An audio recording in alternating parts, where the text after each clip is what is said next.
Bonjour chers amoureux de Dieu, bienvenue, j'espère que vous avez passé un bon week-end. Merci encore de nous avoir rejoints aujourd'hui à notre émission, votre émission, la RAD, la révolution des amoureux de Dieu.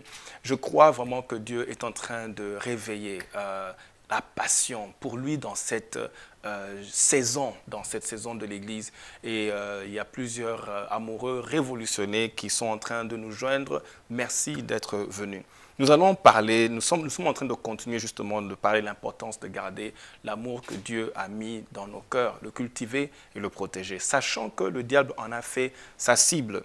Jésus-Christ nous prévient dans Matthieu 24, 12, comme on a lu, qu'il y a un temps qui arrive, une saison, où le diable va vraiment tout faire pour, utilisant le mal ou l'iniquité pour affecter ou bien agresser, assassiner notre amour pour Dieu. Et je veux que nous puissions prendre cette prophétie vraiment au sérieux. Ne pas négliger la prophétie comme Pierre avait négligé la prophétie que Jésus-Christ lui a donnée en lui disant « Dans quelque temps tu vas me trahir ». Quand Jésus-Christ lui dit cela, Pierre, au lieu de recevoir la prophétie, Jésus-Christ ne donnait pas la prophétie pour dire que ça sera insurmontable. Mais Dieu nous donne la prophétie, il nous donne cette prophétie pour en fait qu'on puisse faire attention à ne pas tomber quand le moment arrivera. Alors, je vous demande de vraiment prendre cette prophétie au sérieux. C'est ce que Jésus-Christ nous dit de faire quand il nous prévient. Il nous dit, le mal va s'accroître et l'amour d'un grand nombre. Un grand nombre, bien aimé, ça veut dire qu'il y aura beaucoup de chrétiens qui seront victimes, qui vont perdre leur amour pour Dieu. Et je prie que vous ne serez pas parmi ces chrétiens qui perdront leur amour pour Dieu. Mais le temps est déjà là, le temps où le mal s'est accru, mais aussi Dieu nous a prévenus. Quand Dieu nous prévient, ça veut dire que, comme j'insiste sur le fait que quand Jésus-Christ nous prévient, ça ne veut pas dire qu'on ne pourra pas surmonter. Il nous prévient pour qu'on puisse se préparer. La Bible nous dit ceci pour nous prouver qu'il n'y a aucun mal qu'on ne peut pas surmonter. Si Dieu nous prévient, ça veut dire qu'on peut surmonter le degré de mal qui va venir. Mais seulement il nous prévient que ce degré de mal sera tellement fort que beaucoup de chrétiens vont perdre leur amour pour Dieu. Beaucoup de chrétiens vont perdre leur amour pour Dieu, mais vous ne serez pas parmi ces chrétiens-là. Écoutez ce que la Bible nous dit. Dans 1 Corinthiens, chapitre 10, verset 13. Ça, c'est un verset que je n'ai pas préparé, mais je voulais bien vous le lire. La Bible dit ceci. « Aucune tentation ne vous est survenue qui n'ait été inhumaine, et Dieu, qui est fidèle, ne permettra pas que vous soyez tentés au-delà de vos forces. » Alors, Dieu nous explique que nous ne serons pas tentés au-delà de nos forces. Ça veut dire que tout ce qui viendra, toute persécution, toute tentation, tout mal que le diable voudrait mettre contre nous pour refroidir notre amour, Jésus-Christ nous dit, aucun de ce mal-là est au-delà de nos forces. Mais Dieu nous prévient, ça veut dire ceci. Il y a un degré de force que tu dois atteindre pour surmonter ce mal-là. C'est pour ça que Dieu nous prévient, c'est pour ça qu'il nous dit d'avance que ça va venir et donc il nous prévient, nous devons faire attention. Alors quand il a prévenu Pierre, Pierre lui dit non, ça ne va pas arriver. Alors Jésus-Christ donne une autre instruction, il dit allons prier. Ils sont allés à Gethsemane. Alors Jésus-Christ nous révèle déjà un point important. Pour maintenir, surveiller, garder ton amour, tu dois prier. Tu dois augmenter en fait ton temps de prière. La prière joue un très grand rôle à préserver ou bien à garder l'amour que tu as pour Dieu. Tu dois augmenter ton amour pour Dieu. Ça, c'est l'une des choses que tu peux faire pour garder ton amour. C'est d'augmenter tes heures de prière, ton temps de prière, la fréquence de prière. Parce que dans la prière, il y a plusieurs choses qui jouent. Il y a la fréquence. La Bible nous montre comment Daniel priait 3 fois par jour. La fréquence est importante. La durée. Dieu nous parlant chaque fois qu'il parle de la prière, il parle de la durée en disant, elle priait, lui Jésus-Christ a prié, il a demandé aux disciples de prier pendant 1 heure. Donc là, il parle de la durée, c'est important. Et une troisième chose que je voudrais ajouter par rapport à vraiment maintenir ton amour pour Dieu, il y a beaucoup d'autres choses, nous allons en parler. Ici, comme j'ai dit, je suis juste en train d'introduire, toucher plusieurs points et ensuite on va revenir sur certains points et vraiment aller en profondeur. Pour le moment, d'autres choses que tu peux faire, c'est jeûner.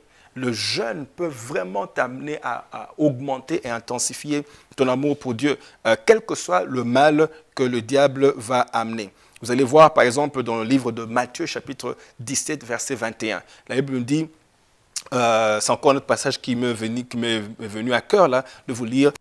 Matthieu 17, 21, la Bible dit, mais cette sorte de démon ne sort que par la prière et le jeûne.